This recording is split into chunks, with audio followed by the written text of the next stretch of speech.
Bonjour à tous. Liberté, égalité, fraternité.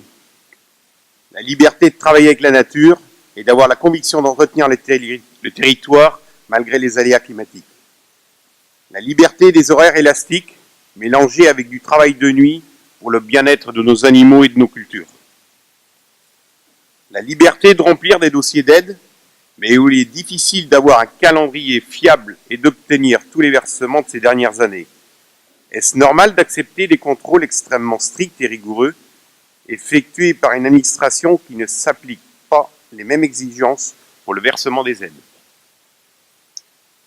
La liberté de s'exprimer, mais où certains de nos parlementaires ont bien du mal à comprendre le mal-être paysan. Comment pouvons-nous voir les problèmes se résoudre si les soucis de la base ne sont pas écoutés et rectifiés rapidement? L'égalité. L'égalité d'avoir des prix identiques depuis plus de 20 ans dans n'importe quelle production. Il y a un avantage, c'est plus facile à retenir. Ensuite, je ne continuerai pas avec le mot égalité, mais avec l'inégalité que nous pouvons avoir. D'abord, le glyphosate. Avant de prendre de telles positions, il serait bien de poser le pour et le contre et d'avoir des alternatives avant de statuer, comme pour notre marais drainé.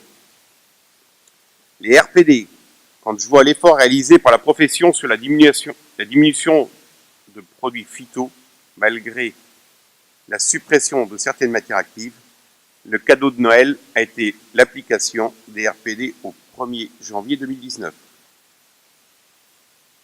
L214, anti-viande, Greenpeace. Comment peut-on laisser ces marginaux pénétrer, casser nos sites d'exploitation? Et la dernière en date, c'est la modification du cahier des charges en bio en supprimant les effluents provenant d'élevage industriel. C'est vrai qu'en France, il faut être plus blanc que blanc et importer des produits de qualité catastrophique.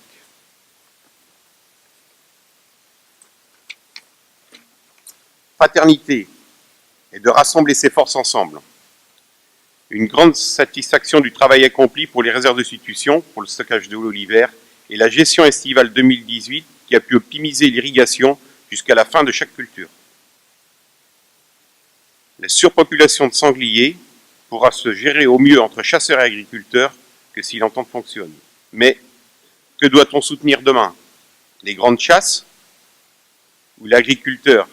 Car il est toujours insupportable de constater et d'accepter des dégâts sur les parcelles ensemencées, ou la veille de la récolte, ou pire, voir ses propres enfants accidentés. Le bureau territorial est certes une réunion supplémentaire, mais ne responsable les fonds pour les rendre dynamiques et motivantes. Dommage que les JA de Sud-Vendée littorale ne soient pas présents.